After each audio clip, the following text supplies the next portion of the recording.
natatakot, kinaingitan ka na talaga sa TV5. Kinaingitan ka na lahat ng artist sa TV5. Ba napanood na to? Kasi parang nakafocus sa'yo. Hindi siya makasagot. Hindi kasi parang mahirap na itanong, pero sa akin po, basta masaya lang po ako sa proyekto na to at parang nagpapasalamat ako. Pero as far as I know, wala naman pong parang naiinggit. Yung parang...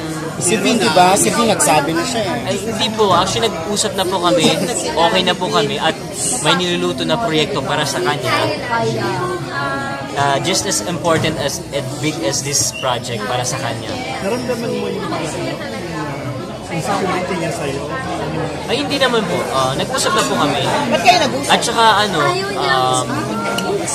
masaya ako kasi happy siya para sa akin.